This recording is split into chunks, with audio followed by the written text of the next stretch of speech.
Chapter 7. The Resistance of the Powerful. The coalition's initiatives began to ripple outward, sparking a wave of optimism across the globe. Nations began to adopt policies aimed at mitigating climate change, reducing inequality, and fostering peace. Ordinary citizens, inspired by the man's words and the coalition's actions, started grassroots movements to demand accountability from their leaders.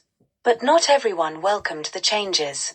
There were powerful individuals and organizations who stood to lose everything if the world moved toward greater equality and sustainability.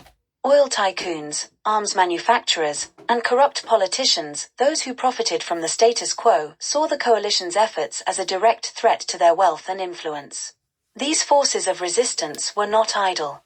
They began to mobilize, using their vast resources to undermine the coalition's progress and discredit its leaders. Propaganda campaigns spread lies about the man and his allies, painting them as radicals bent on destroying the economy and destabilizing the world. Saboteurs disrupted renewable energy projects and peace negotiations. And in the shadows, conspiracies were hatched to eliminate the man himself. The man was in a remote village, helping a community rebuild after a devastating flood, when he first learned of the resistance's growing power. A young journalist approached him, her face pale with urgency. "You need to see this," she said, handing him a tablet. The screen displayed a news broadcast accusing the man of being a dangerous manipulator who used his powers to coerce world leaders into following his agenda. The footage had been doctored to show him using his abilities in ways that were sinister and destructive. "This is just the beginning," the journalist said. "They're targeting anyone associated with you or the coalition. If we don't act fast, they could undo everything you've accomplished." The man's jaw tightened. He had expected resistance, but the scale and sophistication of these attacks were alarming. "Who's behind this?" he asked. The journalist hesitated. "It's hard to say. But there's a pattern. The same corporations funding these smear campaigns are the ones losing money because of the coalition's policies."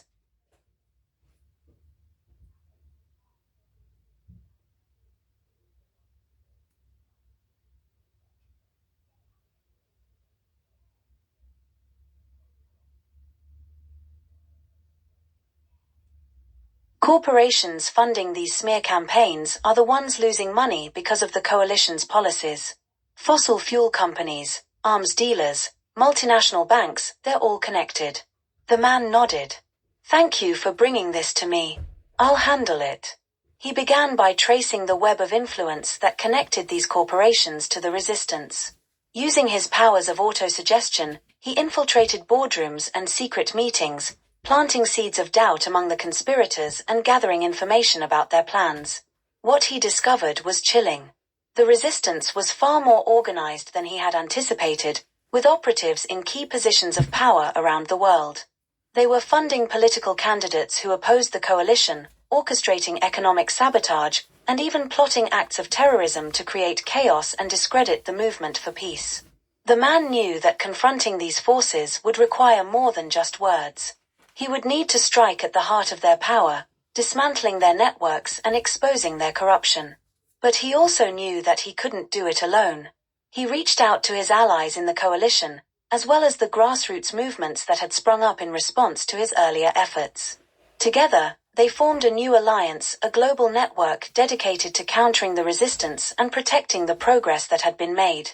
The alliance operated on multiple fronts. Investigative journalists uncovered the hidden ties between corporations and corrupt officials, publishing exposés that galvanized public outrage. Activists organized boycotts and protests, targeting the companies funding the resistance. Hackers disrupted the conspirators' communications and exposed their plans. And the man, as always, used his powers strategically, influencing key individuals to turn against the resistance and rallying people to the cause of justice. The resistance struck back with a vengeance. The alliance's members faced threats, harassment, and even assassination attempts. The man himself became a target, narrowly escaping an ambush in a crowded city square. But for every setback, the alliance grew stronger. The man's vision of a united humanity inspired people to take risks and make sacrifices for the greater good. Communities that had once been divided by fear and mistrust began to come together, recognizing that they shared a common enemy in the forces of greed and corruption. One of the most pivotal moments came when a high-ranking member of the resistance defected to the alliance. The man had used his powers to plant a seed of doubt in the operative's mind, and over time, it had grown into a full-blown crisis of conscience. The defector provided crucial intelligence that allowed the alliance to dismantle several of the resistance's most powerful networks. As the resistance's grip on power began to weaken, the man realized that the battle was not just about defeating a group of corrupt elites, it was about changing the way people thought about power itself. He began to focus more on education and empowerment, working to create systems that would prevent such concentrated power from ever arising again. He encouraged communities to adopt decentralized decision-making processes, where ordinary citizens had a direct say in the policies that affected their lives. He also worked to spread a new narrative, one that emphasized cooperation over competition, empathy over self-interest, and sustainability over exploitation. Through his words and actions, he sought to reshape the very foundation of human society. The resistance's final act of desperation came in the form of a massive disinformation campaign, designed to sow chaos and mistrust on a global scale. Fake news stories spread like wildfire, pitting communities against each other and undermining the coalition's credibility. The man responded by organizing a global broadcast, using every available platform to reach as many people as possible. He stood before the cameras, his voice steady and resolute. "We are at a crossroads," he said. "The forces of fear and greed want us to believe that we are enemies, that we are too divided to come together. But I know better. I have seen the courage and compassion that exists in every corner of this world. I have seen people choose hope over despair, unity over division." His words cut through the noise, resonating deeply with those who heard them. The disinformation campaign began to falter as people turned to the truth and rejected the lies. In the end, the resistance collapsed under the weight of its own corruption. Its leaders were exposed, their networks dismantled, and their influence shattered. The alliance celebrated its victory, but the man knew that the fight for a better world was far from over. He had won a crucial battle, but the war against inequality, injustice, and environmental destruction was an ongoing struggle. As he stood on a hill overlooking a city that was beginning to rebuild, he allowed himself a moment of quiet reflection. The road ahead would be long and difficult, but for the first time, he felt a sense of true hope. The world was changing, and he would continue to walk its path, one step at a time. Chapter 8: The Rise of Unity. The man had been the catalyst for a new world, one that was no longer shackled by the systems of oppression, greed, and division that had plagued it for centuries. The resistance had fallen, the corrupt forces had been exposed, and the global alliance was now firmly established. Nations were beginning to rebuild, institutions reformed, and communities were coming together in unprecedented ways.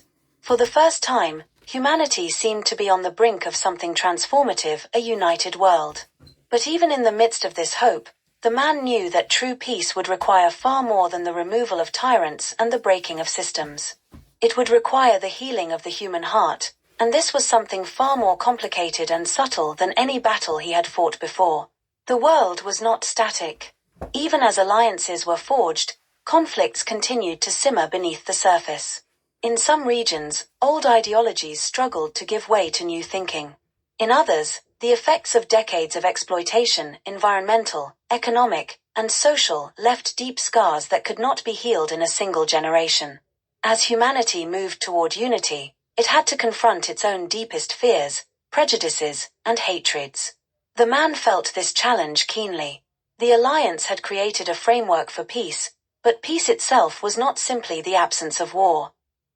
It was the presence of understanding, empathy, and equity, qualities that did not come naturally to a species shaped by centuries of division and conflict. There were no easy answers, and the path forward would be just as fraught with resistance and turmoil as the battles he had already fought. To truly create peace, he knew, he had to begin with the hearts and minds of the people. His first efforts were focused on bringing together the communities that had been most torn apart by violence and mistrust. He traveled to regions where long-standing ethnic, religious, or political divides had left scars too deep to be easily erased. He sought to engage with both the survivors and the perpetrators of violence, understanding that healing would require not just a political solution, but a deep and personal one. In a war-torn country in the heart of Africa, he met with groups of survivors of a brutal civil war.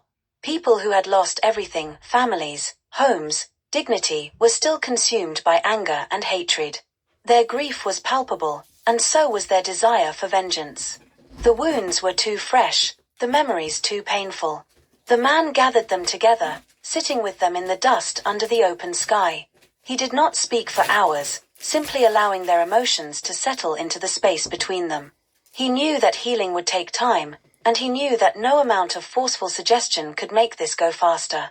At last, when the silence had become heavy enough, he began to speak. Not of solutions, not of forgiveness or compromise, but of the shared humanity that connected them all. He did not ask them to forget their pain, nor did he minimize their suffering. He simply asked them to see each other. To look at the person next to them, not as an enemy or an oppressor, but as another human being who had suffered in much the same way. He spoke of the universal truths that transcended boundaries, love, loss, and hope. He reminded them that their grief, no matter how different in origin, was part of the same human condition. It was through empathy, he said, that healing would begin. And in empathy, they would find the strength to rebuild, not just their homes, but their society. The process was long, but slowly, the people began to open up. They shared their stories of loss, of betrayal, and of hope. Over time, the wounds began to heal not through forgetting, but through remembering together, in the presence of shared understanding. His work in these communities was not without its challenges. In some cases, there were those who resisted the idea of reconciliation altogether. They clung to their anger, unwilling to forgive, unwilling to move on. For these individuals, the man's power of suggestion had little effect. Sometimes, it was not enough to simply plant seeds of empathy. Sometimes, the roots of hatred ran too deep to be easily displaced. But the man did not give up. He knew that true peace could not be forced, it could only be nurtured and cultivated. He continued his travels, speaking with communities on every continent, using his abilities to help guide them toward understanding. The more people began to embrace empathy, the more others followed. It was slow, painstaking work, but the seeds were planted. Communities began to find common ground and work together toward mutual goals, rather than against one another. As the work of healing began to take root, the man turned his attention to the next major challenge, the environment. The world had already seen massive ecological devastation due to centuries of exploitation and neglect. The planet's climate was changing at an alarming rate, and many of the ecosystems that once supported life were now on the verge of collapse. The man knew that the foundation of global peace required a healthy planet. Without it, the struggle for survival would once again tear humanity apart. The coalition's initial moves toward renewable energy had been groundbreaking, but the transformation of the global energy infrastructure was still in its early stages. The man knew that he could not force the necessary change. This was a challenge that required collective effort on a global scale. So, he turned to the leaders of the Global Alliance and urged them to embrace bold action. To his surprise, the response was mixed. While many agreed that action needed to be taken, others were reluctant to make the necessary sacrifices. The oil industry, once a bastion of power, was still influential in certain regions, and there were those who feared that pushing too hard for clean energy would destabilize the global economy. The man, however, was unrelenting. He used his ability to influence minds, not to coerce, but to inspire. He planted visions of a future where humanity thrived in harmony with the planet. He spoke not of sacrifice, but of opportunity, the opportunity to create new industries, new technologies, and new ways of living that were sustainable, equitable, and healthy. At the same time, he continued to work with the grassroots movements, helping local communities take control of their own environmental destinies. Through reforestation projects, sustainable agriculture, and the promotion of eco-friendly technologies, the man was helping to catalyze a global movement toward ecological restoration. But even as progress was made, the challenges persisted. The world's economic systems, too, were resistant to change. The capitalist model that had driven so much of humanity's growth had also led to rampant inequality, and while wealth was no longer concentrated in the hands of a few elites, the systems of exploitation that underpinned the economy were still in place. The man knew that true peace would require a transformation of the global economic system. But this, he realized, would not be an easy task. The idea of collective ownership, of equitable distribution of resources, was anathema to the entrenched power structures of the world. He began to work with economists, philosophers, and social thinkers to develop new models of economic cooperation systems that prioritized the well-being of all people, not just the few. His ability to shape the human condition allowed him to influence the conversations around wealth and power, and slowly, the concept of a more just and equitable economy began to gain traction. Despite the obstacles that still lay ahead, the man remained hopeful. The world was not yet at peace, but the foundations for lasting change had been laid. Humanity was learning, growing, and evolving. It was a slow and imperfect process, but the momentum was undeniable. Standing on a mountain peak, overlooking a landscape that was beginning to heal, both environmentally and socially, the man felt a deep sense of fulfillment. The journey had been long and fraught with hardship, but the world was on a path to unity and peace. The future was not guaranteed, but for the first time in history, humanity was truly united in its desire for a better tomorrow. Chapter 9: The Final Struggle. In the years since the man had begun his quest